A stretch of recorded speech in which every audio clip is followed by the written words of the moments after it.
ગુજરાતમાં સ્થાનિક સ્વરાજ્ય અને પેટા ચૂંટણીમાં ભાજપની વિજયયાત્રા સુરતમાં કાર્યાલય ખાતે ભવ્ય વિજય ઉત્સવનું આયોજન કરાયું। ગુજરાત રાજ્યમાં યોજાયેલી સ્થાનિક સ્વરાજ્યની ચૂંટણી અને પેટા ચૂંટણીમાં ભારતીય જનતા પાર્ટીએ ભવ્ય જીત નોંધાવી છે। સમગ્ર રાજ્યમાં ભાજપી કાર્યક્રમોમાં આનંદ અને ઉત્સાહ છવાયો છે। સુરતમાં પણ ભાજપ કાર્યાલય ખાતે વિજય યોજાયો, જેમાં મોટી સંખ્યામાં કાર્યકરો અને આગેવાનો એકત્રિત થયા હતા। વિજયની ખુશીમાં પાટીદાર સમાજ સહિત વિવિધ સમુદાયના લોકો પણ સામેલ થયા હતા। વિજય પત્રકો વિતરણ, મીઠાઈ વહેંચવા અને આતશબાજીથી ઉજવણી કરવામાં આવી હતી। ભાજપના નેતાઓએ આ જીતને વડાપ્રધાન નરેન્દ્ર મોદીની નીતિઓ અને રાજ્યની જનતાના વિશ્વાસનો પરિણામ ગણાવ્યો। ગુજરાતમાં આજે સ્થાનિક સ્વરાજ્યની ચૂંટણીઓના પરિણામ ઘોષિત થયા છે। ભારતીય જનતા પાર્ટીને પ્રચંડ બહુમતી સાથે જીત મળી છે।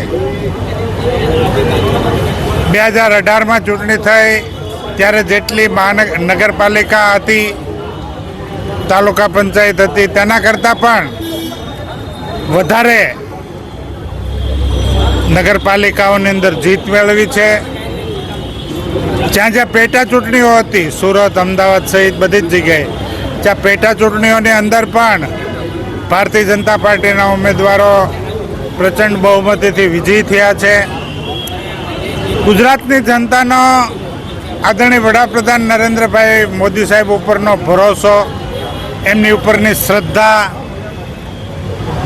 આદરણીય અમિતભાઈ શાહ સાહેબની કુશળ રણનીતિ અને માર્ગદર્શન, ભારતીય જનતા પાર્ટી ગુજરાત પ્રદેશના આદરણીય અધ્યક્ષ સી.આર. પાટીલ સાહેબની ચૂંટણીલક્ષી વ્યૂહરચના અને કાર્યકર્તાઓને મળેલું માર્ગદર્શન અને આદરણીય મુખ્યમંત્રી ભૂપેન્દ્રભાઈ પટેલ સાહેબના નેતૃત્વમાં ગુજરાત સરકારે કરેલી વિવિધ કામગીરીઓથી ગુજરાતની જનતા અભિભૂત થઈ।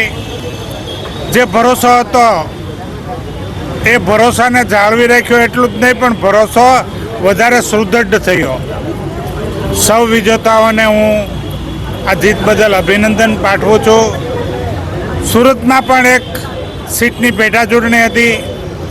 એ પેટા ચૂંટણીની અંદર ભારતીય જનતા પાર્ટીના ઉમેદવાર શ્રી જીતુભાઈ કાછડ 7,000 કરતાં પણ વધારે લીડ મેળવીને વિજેતા થયા છે।